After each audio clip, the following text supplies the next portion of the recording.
नमस्कार दोस्तों, स्वागत है आपका हमारे 3 स्टार कॉन्सेप्ट स्टडी पर। तो फ्रेंड्स, हम जीव विज्ञान के एक बहुत ही महत्वपूर्ण टॉपिक को आज कवर करने वाले हैं। तो फ्रेंड्स, आज हमने कोशिका से संबंधित जितने भी प्रश्न बन सकते हैं वो हमने एक ही वीडियो में कवर किए हैं। और फ्रेंड्स, सभी प्रश्न ऑलरेडी किसी न किसी परीक्षा में पूछे गए हैं। तो फ्रेंड्स, आप कंटेंट को देखकर बताइए हमारा कंटेंट आपको कैसा लगता है। तो फ्रेंड्स, और वीडियो को लास्ट तक ज़रूर देखिए। तो आइए स्टार्ट करते हैं पहले प्रश्न से बिना देरी के इस सेशन को। प्रश्न है हमारा, रॉबर्ट हुक द्वारा कोशिका की खोज किस प्रकार की गई। फ्रेंड्स, आपसे पूछा है रॉबर्ट हुक द्वारा कोशिका की खोज किस प्रकार की गई। तो इसका सही उत्तर होगा ऑप्शन डी, किस प्रकार की गई। कॉर्क का निरीक्षण करते हुए की गई। किसका? कॉर्क का निरीक्षण करते हुए की गई। कॉर्क क्या है? एक पेड़ की छाल का भाग है ये। अगला प्रश्न देखते हैं। अगला प्रश्न है, कोशिका की खोज किसने की थी। फ्रेंड्स, आपसे पूछा है कोशिका की खोज किसने की थी। तो इसका सही उत्तर होगा ऑप्शन बी, किसने की थी।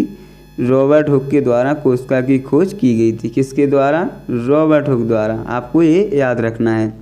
अगला प्रश्न देखते हैं। अगला प्रश्न है हमारा, केंद्रक और कोशिका झिल्ली के बीच मौजूद जेली जैसे पदार्थ को क्या कहा जाता है। किसके बीच? केंद्रक और कोशिका झिल्ली के बीच। तो इसका सही उत्तर होगा ऑप्शन बी। क्या है? ऑप्शन बी करेक्ट आंसर, कोशिका द्रव्य या फिर साइटोप्लाज्म। क्या है इसका सही उत्तर? कोशिका द्रव्य इसका सही उत्तर है। अगला प्रश्न देखते हैं। अगला प्रश्न है हमारा, पानी की कमी के कारण कोशिका के संकुचित होकर कोशिका भित्ति से अलग होने की प्रक्रिया को क्या कहा जाता है। तो फ्रेंड्स, आप क्वेश्चन को ध्यान से पढ़िएगा। पानी की कमी के कारण कोशिका के संकुचित होकर कोशिका भित्ति से अलग होने की प्रक्रिया को क्या कहा जाता है। तो इसका सही उत्तर होगा ऑप्शन डी। क्या कहा जाता है? प्लाज्मोलिसिस कहा जाता है। क्या कहा जाता है? प्लाज्मोलिसिस कहा जाता है। अगला प्रश्न है हमारा, निम्नलिखित में से कोशिका के पावर हाउस के रूप में किसे जाना जाता है। क्या? कोशिका के पावर हाउस। तो इसका सही उत्तर होगा ऑप्शन बी, माइटोकॉन्ड्रिया को क्या कहा जाता है? कोशिका का पावर हाउस कहा जाता है। अगला प्रश्न देखते हैं। अगला प्रश्न है हमारा, कोशिका का वह बाह्यतम आवरण कौन सा? वह बाह्यतम आवरण कौन सा है जो कोशिका के अवयवों को उसके बाह्य वातावरण से अलग करता है। किससे? बाह्य वातावरण से अलग करता है। तो इसका सही उत्तर हो जाएगा क्या? ऑप्शन ए, प्लाज्मा झिल्ली है जो उसके बाह्य वातावरण से अलग करती है। अगला प्रश्न देखते हैं। अगला प्रश्न है हमारा, स्वतंत्र अस्तित्व के सक्षम जीव की क्या? स्वतंत्र अस्तित्व सक्षम जीव की सबसे छोटी इकाई क्या है। क्या पूछा है आपसे? सबसे छोटी इकाई क्या है। तो इसका सही उत्तर हो जाएगा क्या? कोशिका सबसे छोटी इकाई है। ऑप्शन ए करेक्ट आंसर होगा। अगला प्रश्न देखते हैं। अगला प्रश्न है हमारा, जीवन की मूलभूत इकाई क्या है। फ्रेंड्स, आपसे पूछा है जीवन की मूलभूत इकाई क्या है। तो इसका सही उत्तर होगा ऑप्शन ए। क्या है? कोशिका जीवन की मूलभूत इकाई है। अगला प्रश्न देखते हैं। अगला प्रश्न है हमारा, निम्न में से कौन सी झिल्ली संयोजित थैली पाचक एंजाइमों से भरी होती है। फ्रेंड्स, आपसे पूछा ऐसी कौन सी झिल्ली है जो संयोजित थैली पाचक एंजाइमों से भरी होती है। किससे? पाचक एंजाइमों से भरी होती है। तो इसका सही उत्तर हो जाएगा ऑप्शन सी। क्या है? लाइसोसोम है जो पाचक एंजाइमों से भरी होती है। अगला प्रश्न देखते हैं।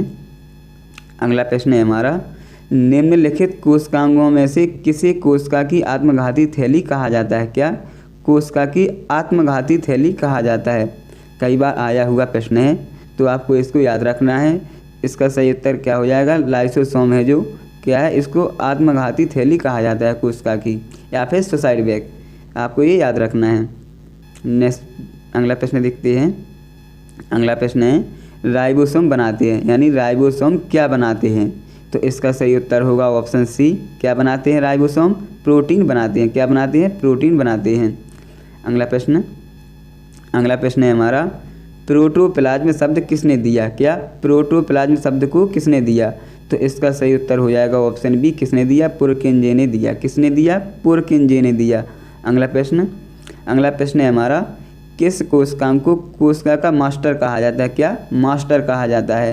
तो इसका सही उत्तर हो जाएगा ऑप्शन डी, किसको कहा जाता है, नाभिक को कोशिका का मास्टर कहा जाता है।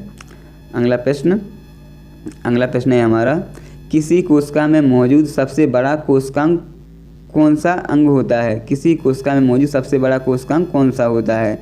तो इसका सही उत्तर हो जाएगा ऑप्शन बी, क्या होता है, कोशिका का सबसे बड़ा भाग क्या होता है, नाभिक होता है, कोशिकांग का सबसे बड़ा भाग नाभिक।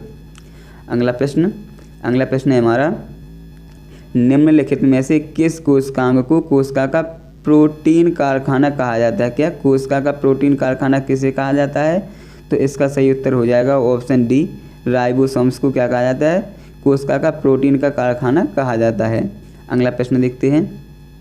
अगला प्रश्न रहा हमारा, निम्नलिखित में से कौन सा कोशिकांग केवल पशु कोशिका में पाया जाता है। किसमें, केवल पशु कोशिका में पाया जाता है।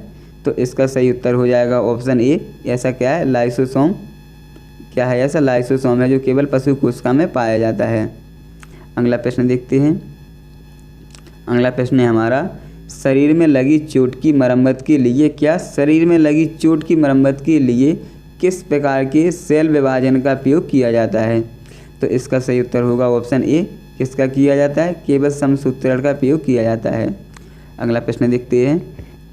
ये है हमारा प्रश्न, एक पशु के शरीर की सबसे बड़ी कोशिका इनमें से कौन है। क्या एक पशु के शरीर की सबसे बड़ी कोशिका कौन है। तो इसका सही उत्तर हो जाएगा ऑप्शन बी, क्या है, न्यूरॉन पशु कोशिका की सबसे बड़ी कोशिका इकाई है, आपको ये याद रखना है। अगला प्रश्न देखते हैं। अगला प्रश्न है हमारा, निम्न में से कौन सा एक कोशिका में अधिक मात्रा में होने वाला अणु है। कैसा, कोशिका में अधिक मात्रा में होने वाला अणु है। तो इसका सही उत्तर हो जाएगा ऑप्शन ए, क्या है ऐसा, जल सबसे ज़्यादा पाया जाता है। किसका मात्रा होती है सबसे ज़्यादा, जल की मात्रा होती है। अगला प्रश्न है हमारा, कोशिका सिद्धांत निम्नलिखित में से किस पर लागू नहीं होता है। कोशिका सिद्धांत किस पर लागू नहीं होता है। तो इसका सही उत्तर होगा ऑप्शन डी, किस पर लागू नहीं होता है, विषाणुओं पर कभी लागू नहीं होता है। अगला प्रश्न देखते हैं। अगला प्रश्न है हमारा, पौधों में कोशिका भित्ति का निर्माण करने वाले जटिल कार्बोहाइड्रेट को क्या कहा जाता है। क्या है प्रश्न, पौधों में कोशिका भित्ति का निर्माण करने वाले जटिल कार्बोहाइड्रेट को क्या कहा जाता है। तो इसका सही उत्तर हो जाएगा ऑप्शन बी, क्या कहा जाता है, सेलुलोज कहा जाता है। क्या कहा जाता है, सेलुलोज, आपको ये याद रखना है। अगला प्रश्न है, कौन सा कोशिकांग प्रकाश संश्लेषण के दौरान प्रकाश ऊर्जा का उपयोग करता है। कब, प्रकाश संश्लेषण के दौरान प्रकाश ऊर्जा का उपयोग करता है। तो इसका सही उत्तर होगा ऑप्शन डी, ऐसा क्या है, हरित लवक हैं जो प्रकाश संश्लेषण के दौरान प्रकाश ऊर्जा का उपयोग करते हैं। अगला प्रश्न है, क्लोरोफिल में निम्न में से कौन सा तत्व उपस्थित होता है। तो फ्रेंड्स आपसे पूछा क्लोरोफिल में निम्न में से कौन सा तत्व उपस्थित होता है।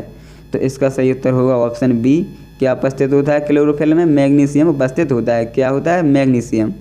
अगला प्रश्न देखते हैं। अगला प्रश्न है, निम्नलिखित में से क्या केवल पादप कोशिकाओं में पाया जाता है। किसमें, केवल पादप कोशिकाओं में पाया जाता है। तो इसका सही उत्तर हो जाएगा ऑप्शन सी, क्या पाया जाता है, केवल लवक पाए जाते हैं। क्या, लवक। अगला प्रश्न देखते हैं। अगला प्रश्न है, निम्नलिखित में से कौन सा वर्णक फलों और सब्जियों के रंगों के निर्धारण के लिए जिम्मेदार है। कैसा, फलों और सब्जियों को रंग निर्धारण कौन करता है। तो इसका सही उत्तर होगा ऑप्शन डी, एंथोसायनिन फलों और सब्जियों के रंगों का निर्धारण करता है। कौन, एंथोसायनिन्स। और इससे संबंधित जितने भी प्रश्न बन सकते हैं उनको देखते हैं। एंथोसायनिन किस में देखने को मिलता है, जैसे जामुन, प्याज, अनार, अंगूर, टमाटर, चोकबेरी आदि में देखने को मिलता है। और हीमोसायनिन का काम क्या है, यह रक्त को नीला बनाता है। कैसा बनाता है, नीला बनाता है। और ये किस में पाया जाता है, जैसे ऑक्टोपस, मकड़ियों, केकड़ों, बिच्छू आदि में देखने को मिलता है। और हीमोग्लोबिन का काम क्या है, यह रक्त को लाल बनाता है। कैसा करता है, लाल बनाता है। जबकि हीमोएरिथ्रिन का काम क्या है, हीमोएरिथ्रिन का काम है रक्त को गुलाबी बनाना। कैसा, गुलाबी बनाना। अगला प्रश्न देखते हैं। अगला प्रश्न है हमारा, पौधों में पाया जाने वाला नीला, बैगनी या फिर लाल फ्लेवोनाइड वर्णक किसकी उपस्थिति के कारण होता है। तो इसका सही उत्तर हो जाएगा ऑप्शन बी, किसकी उपस्थिति के कारण होता है, एंथोसायनिन के कारण होता है। किसके कारण? एंथोसायनिन के कारण होता है। अगला प्रश्न है हमारा, निम्नलिखित में से कौन सा कोशिकांग पादप कोशिका में तो पाया जाता है परंतु पशु कोशिका में नहीं पाया जाता है? तो इसका सही उत्तर हो जाएगा ऑप्शन ए। क्या है ऐसा? क्लोरोप्लास्ट है, जो पादप कोशिका में तो पाया जाता है परंतु पशु कोशिका में नहीं पाया जाता है। अगले प्रश्न पर चलते हैं। अगला प्रश्न है हमारा, निम्नलिखित में से कौन सा घटक पत्तियों को हरा रंग प्रदान करता है? कैसा? हरा रंग प्रदान करता है। तो इसका सही उत्तर हो जाएगा ऑप्शन बी, क्लोरोफिल है, जो पत्तियों को क्या करता है? हरा रंग प्रदान करता है। और अगला प्रश्न है हमारा, उस वर्णक का नाम बताइए जिसकी वजह से पौधों का रंग हरा होता है। क्या होता है? जिसकी वजह से पौधों का रंग हरा होता है। तो फ्रेंड्स, ये अभी हमने पढ़ा है क्लोरोफिल। इसकी वजह से क्या होता है? पौधों का रंग हरा होता है। अगला प्रश्न है, पादप कोशिका की रिक्तियाँ किससे बनी होती हैं? क्या? पादप कोशिका की जो रिक्तियाँ होती हैं वो किससे बनी होती हैं? तो इसका सही उत्तर हो जाएगा ऑप्शन सी, सेलुलोज से बनी होती है।